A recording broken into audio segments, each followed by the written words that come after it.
بسم الله الرحمن الرحيم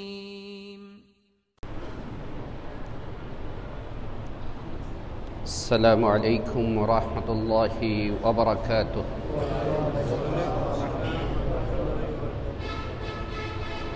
بسم الله الرحمن الرحيم. الحمد لله نحمده ونستعينه ونستغفره ونؤمن به ونتوكل عليه ونعوذ بالله من شرور أنفسنا ومن سيئات أعمالنا. من يهده الله فلا مضل له ومن يضلله فلا هادي له. ونشهد أن لا إله إلا الله وحده لا شريك له. ونشهد أن سيدنا ونبينا وشفيعنا وحبيبنا ومولانا محمدا عبده ورسوله صلى الله تعالى عليه وعلى آله وأصحابه أجمعين.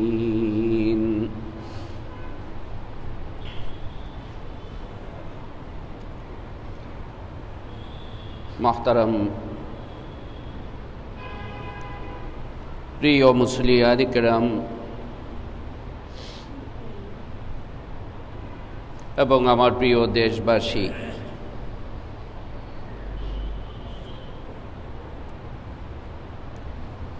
আল্লাহ রাব্বুল আলামিনের মেহেরবানি এবং তারই ফজল ও করম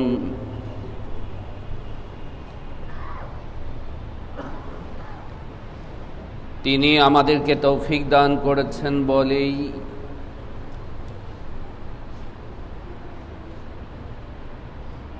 জুমার নামাজ আদায় করার জন্য আমরা মসজিদে হাজির হতে পেরেছি। সকলে বলি আলহামদুলিল্লাহ।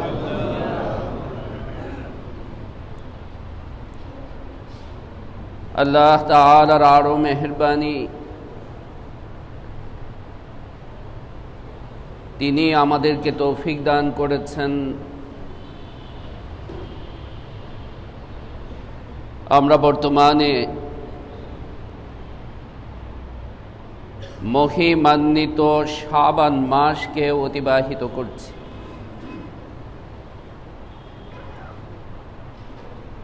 শাবানের পরেই রমাদান, মাহে রমাদান, রমাদানুল করিম। তাই এই শাবান মাস হচ্ছে মৌলিকভাবে রমাদানুল মুবারকের ভূমিকা স্বরূপ।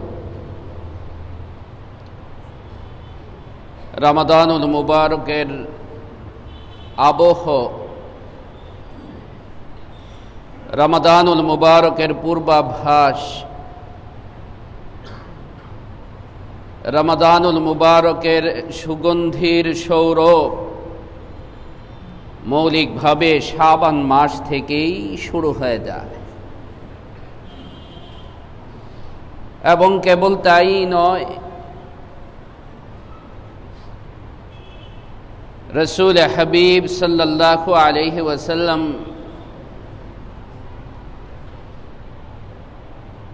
আরবি মাসের যতগুলো মাসকে ফজিলত মণ্ডিত, ফজিলতপূর্ণ হিসেবে প্রকাশ করেছেন, গুরুত্বপূর্ণ এবং তাৎপর্যবহ হিসাবে প্রকাশ করেছেন, এর মধ্যে শাবান মাসও অন্যতম।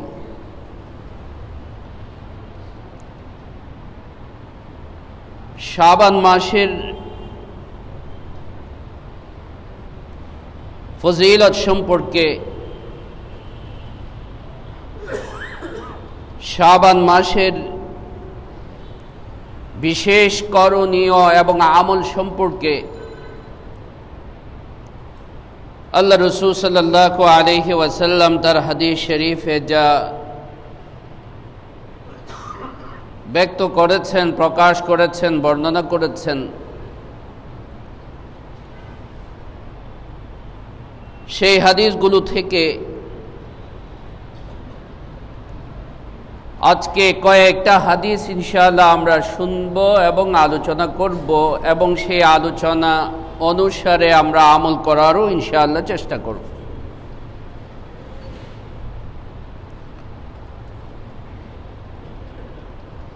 শাবান মাস গুরুত্বপূর্ণ হওয়ার এবং আলাদা ফজিলতমণ্ডিত তাৎপর্যবহ হওয়ার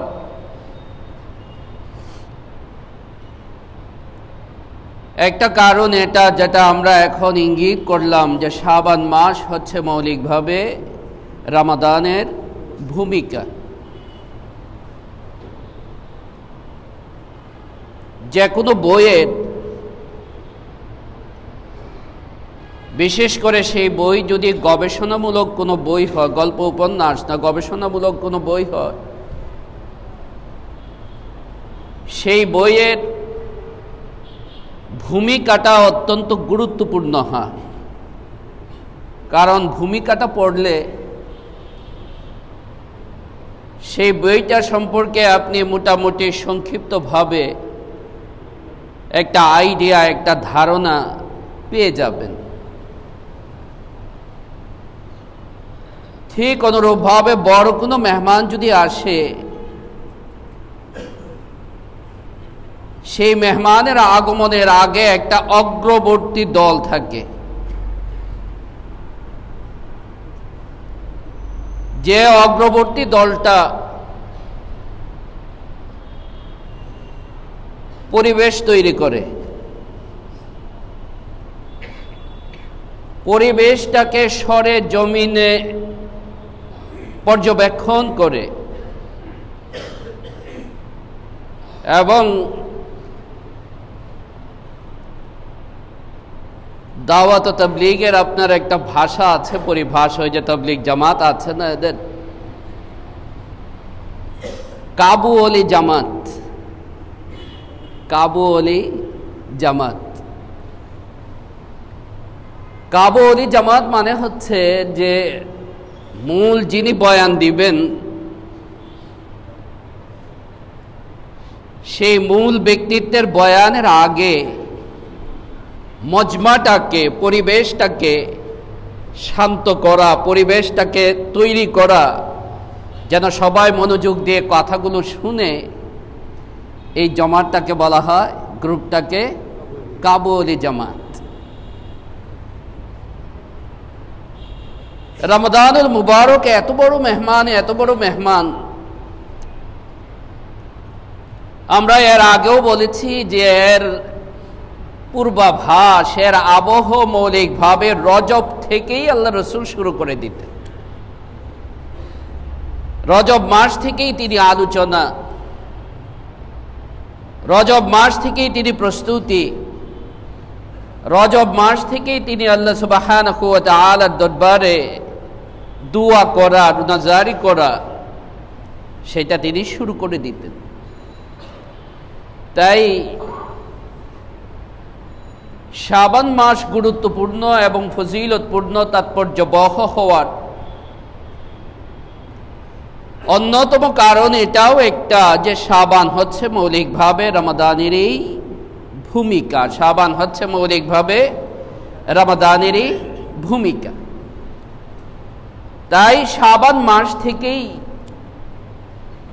বিভিন্ন আমলের প্র্যাকটিসের মাধ্যমে, অনুশীলনের মাধ্যমে, চর্চার মাধ্যমে রমাদানুল মুবারকের আমলের প্রস্তুতি, অনুশীলন এবং প্র্যাকটিস আমি গ্রহণ করা শুরু করে দিব।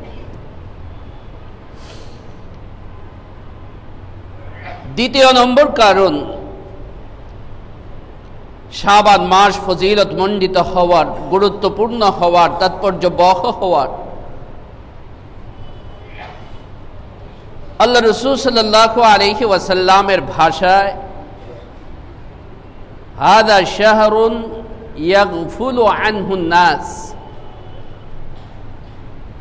শাবান মাস এমন এক মাস যে মাসে মানুষ আমল করা থেকে গাফেল থাকে। এখন আবার কি আমল করব, সামনে তো রমজান আসতেই আছে, এখন আবার কি রোজা করব, সামনে তো লম্বা এক মাসের রোজা আসতেই আছে। নফস ধোঁকা দিতে পারে কি পারে না? মন ধোঁকা দিতে পারে, শয়তান ধোঁকা দিতে পারে যে সামনে তো রমজান আমল করার জন্য আসতেই আছে, এখন যা খাওয়ার আগেই খেয়ে নেই, যা আরাম করার আগেই করে নেই।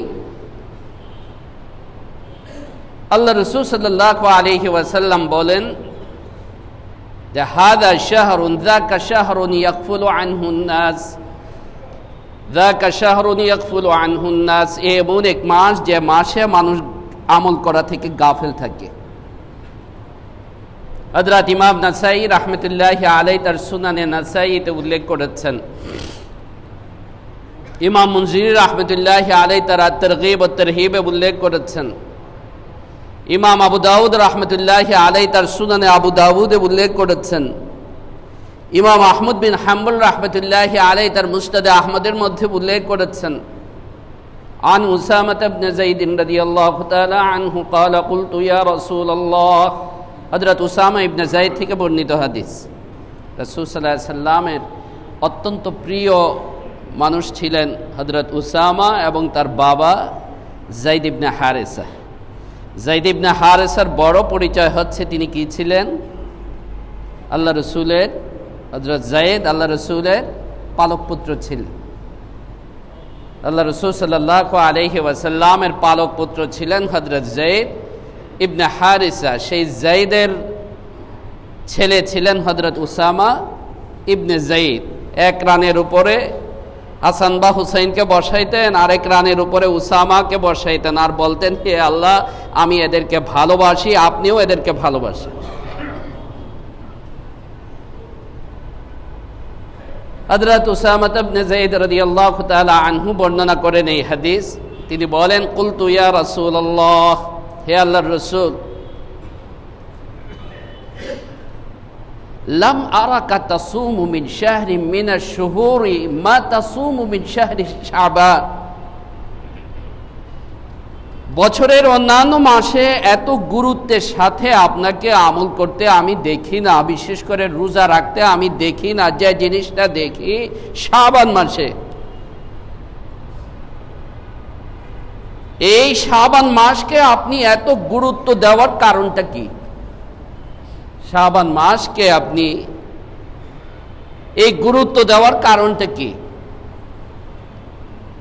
তখন আল্লাহ রাসূল সাল্লাল্লাহু আলাইহি ওয়াসাল্লাম জবাবে কথা বললেন, যাকা শাহরুন ইয়াগফুলু আনহুন নাস, যাকা শাহরুন ইয়াগফুলু আনহুন নাস, শাবান মাস এমন এক মাস যে মাসে মানুষ আমল করা থেকে গাফেল থাকে, উদাসীন থাকে, বিশেষ করে রোজার আমল থেকে।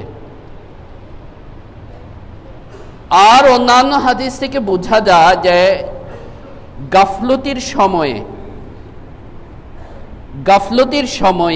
গাফলতির স্থানে, গাফলতির জায়গাতে আমল করার ফজিলত বেশি। গাফলতির সময়ে এবং গাফলতির জায়গাতে আমল করার ফজিলত বেশি। তাই হাদিস শরীফের মধ্যে যে কয়টা সময় এবং স্থানের কথা উল্লেখ আছে আমল করার বেশি ফজিলত সম্পর্কে, এর মধ্যে যেমন আছে ঈদের দিন রাত। কারণ ঈদের রাত এমন এক রাত যে রাতে খুব কমই আমাদের আমল করা হয়ে থাকে। রোজার ঈদে তো সারা রমজান গেল আমলের মধ্যে, পরের দিন ঈদ, চাঁদ উদিত হওয়ার সাথে সাথেই তো শয়তান যে ছাড়া পাইছে এটা বোঝা যায় না, কেমন হৈ হুল্লোড় শুরু হয়ে যায়। আর কুরবানির ঈদে দেখা যায় কুরবানির ব্যস্ততার কারণে, কুরবানির পশুর ব্যস্ততার কারণে কুরবানির রাতে আমল করা হয় না। এই দুই ঈদের রাতে আমল হয় না। ঠিক অনুরূপভাবে শেষ রাত, আমল করার ফজিলত এখানে বেশি। কারণ শেষ রাত এমন একটা সময়, যে সময়টাতে মানুষের গাফলতি থাকে, আরাম করে বিশ্রাম করে, অনেক সময় নিয়ত থাকলেও উঠতে পারে না। যাদের অভ্যাস নাই, শেষ রাত্রে ওঠাটা খুব কঠিন, যদি আল্লাহ তৌফিক দান না করে। তাই হাদিসে কথাও এসেছে যে তোমাকে আল্লাহ ভালোবাসেন কিনা, তোমাকে আল্লাহ ভালোবাসেন কিনা, এর একটা আলামত এটাও যে আল্লাহ তাআলা তোমাকে আখিরে লাইল, শেষ রাতে উঠার, ইবাদত করার তৌফিক দান করা, এটা আল্লাহর ভালোবাসার লক্ষণ। কারণ এই সময় আল্লাহ তাআলাকে ডাকার যে স্বাদ, ডাকার যে মজা, কেউ দেখছে না, কেউ শুনছে না, অন্য সময় এই মজা নাই। ঠিক অনুরূপভাবে জায়গার মধ্যে, মার্কেটে, বাজারে আমল করার ফজিলত বেশি। কারণ বাজার হচ্ছে এমন একটা জায়গা যে যেখানে মানুষ দুনিয়ার কাজের মধ্যে কি থাকে, ব্যস্ত থাকে, দুনিয়াতে মশগুল হয়ে থাকে। আরে সূরা ইয়াসিনটা পড়তে পড়তে আমার কাস্টমারটা ছুটে যাবো না, পরে পড়বো না, হতে পারে যে আমি যে আমার কাজটা সূরা ইয়াসিন পরে শুরু করব, বা আমার যে রোজানা কোরআনে কারীমের তেলাওয়াত আছে, হওয়া উচিত একজন মুমিনের। আপনি আপনার অফিস, আপনি আপনার দোকান, আপনি আপনার বাজার, আপনি আপনার কাজ কোরআনে কারীম তেলাওয়াত দিয়ে শুরু করা উচিত। 2 পৃষ্ঠা হোক, 1 পৃষ্ঠা হোক, 5 পৃষ্ঠা হোক, একটা সূরা হোক, অন্তত আয়াতুল কুরসিটা হোক, যে আপনি অফিসে যে প্রথম আয়াতুল কুরসি পড়ে বা একটা সূরা পড়ে বা 5 পৃষ্ঠা তেলাওয়াত করে, এরপরে আপনার কাজ আপনি কি করবে, শুরু করবে। আমাদের তো ঘাম শুকাইতে শুকাইতে আর মনেই থাকে না।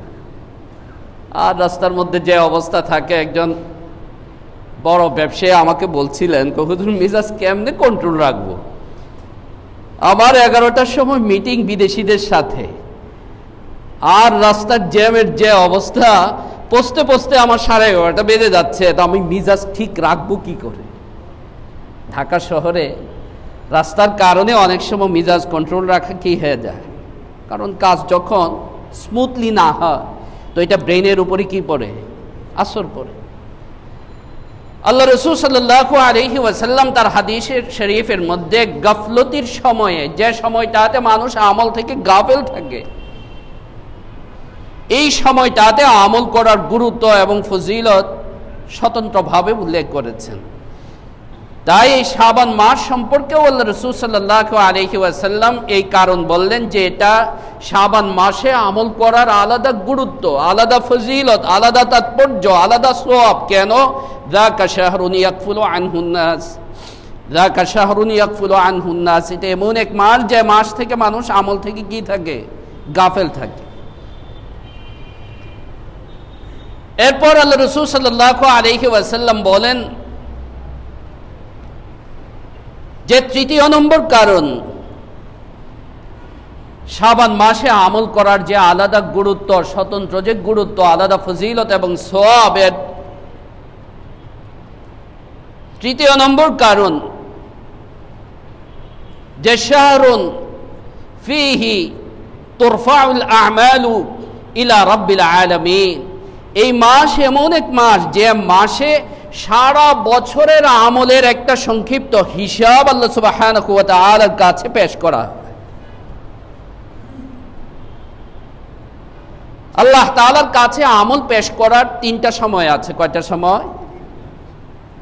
এবং 3টা হাদিসে 3টা সময়ের কথা উল্লেখ আছে। এটা এই জন্য বলছি যে কেউ কেউ প্রশ্ন করতে পারেন যে হুজুর বৃহস্পতিবারে রোজা রাখি, কারণ বৃহস্পতিবারে কি হয়, আল্লাহর কাছে আমল পেশ করা হয়। আর আজকে আলোচনা করলাম যে কবে পেশ করা হয় আমল, শাবান মাসে। একটা কন্ট্রাডিকশন মনে হইতে পারে। আল্লাহ সুবহানাহু ওয়া তাআলার কাছে আমল পেশ করার কয়টা সময় আছে? 3টা। একটা হচ্ছে দৈনিক, আর একটা হচ্ছে সাপ্তাহিক, আর একটা হচ্ছে বাৎসরিক। একটা হইল দৈনিক, আর একটা হইল সাপ্তাহিক, আর একটা হইল বাৎসরিক। দৈনিক আল্লাহ সুবহানাহু ওয়া তাআলার কাছে দুইবার বান্দার আমলকে পেশ করা হয়। একটা হচ্ছে ফজরের সময়, আর একটা হচ্ছে আসরের সময়, ডিউটি বদল হয়। লম্বা হাদিস। আল্লাহ তাআলা জিজ্ঞাসা করেন, ফেরেশতাদের ডিউটি বদল হয়। আল্লাহ তাআলা জিজ্ঞাসা করেন ফেরেশতাদেরকে, ওরে আমার বান্দাদেরকে কি অবস্থায় রেখে এসেছো? না, ফজরের নামাজ পড়তেছে। ফেরেশতারা বলেন, তারাকনাহুম ওয়া হুম ইউসাল্লুন, তারাকনাহুম ওয়া হুম ইউসাল্লুন। হে আল্লাহ, আমরা আপনার বান্দাদেরকে এই অবস্থায় ছেড়ে আসছি যে তারা ফজরের নামাজ আদায় করতেছে। আবার আসরের সময় যখন এই ফেরেশতাদের ডিউটি বদল হয়, তারা যখন যান, তখন আল্লাহ একই প্রশ্ন করেন। তো ফেরেশতারা বলেন, তারাকনাহুম ওয়া হুম ইউসাল্লুন, তাদেরকে রেখে এসেছি এই অবস্থায় যে তারা আসরের নামাজ আদায় করতেছেন। যা দেখি প্রেজেন্ট স্যার না, হাজির আছি, আর বাকি নামাজ না পড়লেও চলবে। আল্লাহ তাআলার কাছে কিছুই গোপন নাই। এটা আল্লাহ সুবহানাহু ওয়া তাআলার একটা সিস্টেম। না হলে আল্লাহর কাছে আমল পেশ করলে আল্লাহ জানবেন, আর পেশ না করলে জানবেন না, এরকম তো না। আলিমুম বিযাতিস সুদূর, আলিমুম বিযাতিস সুদূর। আমি যা জানি না তাও তিনি জানেন। আমার কল্পনা জল্পনা সব কিছু সম্পর্কে তিনি সম্যক অবগত, খবীর, আলিম। কিন্তু তারপরেও এটা আল্লাহ সুবহানাহু ওয়া তাআলার ইন্তেজাম, আল্লাহ সুবহানাহু ওয়া তাআলার ইন্তেজাম। এটা হচ্ছে দৈনিক। আরেকটা আল্লাহ সুবহানাহু ওয়া তাআলার কাছে আমল পেশ করার আরেকটা বিশেষ অবস্থা হচ্ছে, সেটা হলো সাপ্তাহিক। আল্লাহ রাসূল সাল্লাল্লাহু আলাইহি ওয়াসাল্লাম বৃহস্পতিবারে রোজার আমল করতেন না, সবাই জানি আমরা, সোমবার এবং বৃহস্পতিবার। বৃহস্পতিবারে রোজার আমল সম্পর্কে আল্লাহ রাসূল সাল্লাল্লাহু আলাইহি ওয়াসাল্লামকে কারণ জিজ্ঞাসা করলে তিনি বলেছেন যে বৃহস্পতিবার হচ্ছে ইয়াউমুন ফীহি তুরফাউল আমাল, যে এটা এমন একটা দিন যে দিনে আল্লাহ তাআলার কাছে আমলকে উঠানো হয়, আমলকে পেশ করা হয়। আর আমি পছন্দ করি আমার আমলটা যেন আল্লাহ তাআলার কাছে রোজা অবস্থায় পেশ হয়, কারণ আল্লাহ তাআলার কাছে রোজার আমল অনেক কি পছন্দের। তৃতীয় নম্বর কারণ হচ্ছে এটা, শাবান মাস এত গুরুত্বপূর্ণ হওয়ার, এত ফজিলত মণ্ডিত হওয়ার এবং তাৎপর্য বহ হওয়ার এক নম্বর কারণ রমজানের ভূমিকা। দুই নম্বর কারণ মানুষ আমল করা থেকে গাফেল থাকে, আর গাফলতের সময়ে আমল করার ফজিলত বেশি। সবাই সহ পরিবেশ তৈরি করে আমল করা কিন্তু সহজ, আর একা একা আমল করা কঠিন। সওয়াব বেশি কোনটাতে? নফসের উপরে যেটা কঠিন বেশি, নফসের উপরে যেটার কঠিন বেশি সেটার সওয়াবও বেশি। আল্লাহ রাসূল সাল্লাল্লাহু আলাইহি ওয়াসাল্লাম বলেছেন, উজুরুকুম আলা কদরি নাসাবিকুম, তোমাদের সওয়াব তোমাদের পরিশ্রম অনুসারে। যত কষ্ট তত বেশি সওয়াব, যত কষ্ট তত বেশি সওয়াব। আমরা তো আরামে আরামে জান্নাতে যাইতে চাই। আল্লাহ বলেছেন কোরআনে কারীমের বহু আয়াতের মধ্যে, ভাব মর্মটা এটাই যে আরাম করবা আর কল্পনা করবা জান্নাতে চলে যাব, এটা হবে না। তৃতীয় নম্বর বললাম আমরা, শাবান মাস গুরুত্বপূর্ণ এবং তাৎপর্য হওয়ার কারণ হচ্ছে যে তুরফাউ ফীহিল আমাল, শাবান মাসে আল্লাহ তাআলা বাৎসরিক বান্দার আমলের একটা রিপোর্ট আল্লাহ তাআলার কাছে কি হয়, পেশ। চতুর্থ নম্বর কারণ হচ্ছে যে শাবান মাস এমন এক মাস যে মাসে আমল করাকে নবী পছন্দ করতেন। আমল করাকে নবী কি করতেন? নবীর পছন্দ। নবীর কি পছন্দ? একজন আশিক রাসূল হিসাবে, নবী করিম সাল্লাল্লাহু আলাইহি ওয়াসাল্লামের একজন আশিক হিসাবে আমার কাছে এর চাইতে বড় দলিল আর কিছু হতে পারে না যে আমার রাসূল পছন্দ করতেন। বাস সাহাবায়ে কেরামের যে অবস্থা ছিল, এটা ফরজ না ওয়াজিব না সুন্নত না মুস্তাহাব না নফল না কি, এটা তারা খুঁজতেন না, নবীজি পছন্দ করতেন। তাই হযরত আনাস রাদিয়াল্লাহু তাআলা আনহু বলেন, যে লাউ আমার পছন্দ ছিল না। লাউ আছে না, কদু লাউ, লাউ আমার পছন্দ ছিল না। ওয়ালাকিন মা জিলতু ওয়াহিব্বুদ দুব্বা মুনযু আন রাআইতু রাসূলুল্লাহ সাল্লাল্লাহু আলাইহি ওয়াসাল্লাম ইয়াতাতাব্বাউদ দুব্বা, কিন্তু যেদিন থেকে আমি আল্লাহ রাসূল সাল্লাল্লাহু আলাইহি ওয়াসাল্লামকে লাউ পছন্দ করতে দেখেছি, এবং কেমন, হযরত আনাস বলেন যে ইয়াতাতাব্বাউদ দুব্বা ফিল কাসা, আল্লাহ রাসূল সাল্লাল্লাহু আলাইহি ওয়াসাল্লাম খুঁজে খুঁজে লাউয়ের টুকরাটা, ঝোল থেকে লাউয়ের টুকরাটা বের করে খাচ্ছিলেন। মানুষের যখন পছন্দ হয় না তখন কি করে, আলাদা করে সেটাকে খা। তো লাউ এবং মোরগ একসাথে, লাউ এবং মোরগ, দেখেন কি সুন্দর কম্বিনেশন আল্লাহ রাসূল সাল্লাল্লাহু আলাইহি সাল্লামের খাবারের মধ্যে। গোশত হচ্ছে গরম, মোরগ বলেন, গরু বলেন, যাই বলেন, গোশত হচ্ছে গরম আর লাউ হচ্ছে ঠান্ডা। তো ঠান্ডা গরমে মিলে একটা নাতে, বলেন না আমাদের বাংলাদেশের বৈশিষ্ট্য নাতে শীতোষ্ণ, নাতে শীতোষ্ণ একটা স্টমাকের জন্য, পাকস্থলীর জন্য এটা অত্যন্ত উপকারী। আল্লাহ রাসূল সাল্লাল্লাহু আলাইহি সাল্লাম খেজুর এবং শসা, ক্ষীরা একসাথে খাইতে পছন্দ করতেন, হাদিস। কারণ শসা ক্ষীরা ওইটা হচ্ছে ঠান্ডা আর খেজুর হচ্ছে গরম। তো ঠান্ডা গরম মিলে একটা নাতিশীতোষ্ণ স্টমাকের জন্য, পেটের জন্য একটা খুব উপকারী অবস্থা সৃষ্টি। তো সাহাবায়ে কেরাম রাদিয়াল্লাহু তাআলা আনহুমের অবস্থা এরকম ছিল যে বাস আল্লাহ রাসূল সাল্লাল্লাহু আলাইহি ওয়াসাল্লাম পছন্দ করেন। এটা কি ফরজ না ওয়াজিব না সুন্নত না মুস্তাহাব? এমনি কিন্তু লাউ খাওয়া কোনো সুন্নত এরকম কিছু না। সুন্নত বলতে ওই যে পারিভাষিক সুন্নত, যে খাইলে 100 নেকি হবে আর না খাইলে গুনাহ হবে, এরকম কিছু না। নামাজের সুন্নতের মতো না। এগুলি দৈনন্দিন আল্লাহ রাসূল সাল্লাল্লাহু আলাইহি সাল্লামের খাবারের তালিকা, কেউ ইচ্ছা করলে খাইলো, ইচ্ছা করলে খাইলো না। কিন্তু কেউ যদি, আমার হাবিব আমার রাসূল সাল্লাল্লাহু আলাইহি ওয়াসাল্লাম লাউ পছন্দ করতেন, তাই তার ভালোবাসায় মহব্বতে সেও যদি লাউ খায়, তাহলে কি হবে? সওয়াব হবে কি হবে না? অনেক নফলের চাইতে বেশি সওয়াব হবে। কারণ নবীজির মহব্বত এই ঈমানের বড় একটা অংশ। লা ইউমিনু আহাদুকুম হাত্তা আকুনা আহাব্বা ইলাইহি, এই ঈমানই পরিপূর্ণ হবে না নবীর প্রতি মহব্বত এবং ভালোবাসা না থাকে। আল্লাহ রাসূল সাল্লাল্লাহু আলাইহি ওয়াসাল্লাম থেকে হাদিসে বর্ণিত আছে, আম্মা জান আয়েশা রাদিয়াল্লাহু তাআলা আনহা থেকে বর্ণিত হাদিস, এবং যে হাদিস ইমাম আবু দাউদ রাহমাতুল্লাহি আলাইহি তার সুনানে আবু দাউদে এবং হযরত উসামা ইবনে যায়েদ এই হাদিস বর্ণনা করেছেন যে আল্লাহ রাসূল সাল্লাল্লাহু আলাইহি ওয়াসাল্লামের কাছে কানা আহাব্বুশ শুহুরি ইলা রাসূলিল্লাহি সাল্লাল্লাহু আলাইহি ওয়াসাল্লাম আইয়াসুমা ফীহি শাহরু শাবান, আল্লাহ রাসূল সাল্লাল্লাহু আলাইহি ওয়াসাল্লামের কাছে রোজা রাখার জন্য সবচেয়ে পছন্দের মাস ছিল শাবান মাস। এছাড়া শাবান মাসকে আল্লাহ সুবহানাহু ওয়া তাআলা এমন এক ফজিলত মণ্ডিত রাত দ্বারা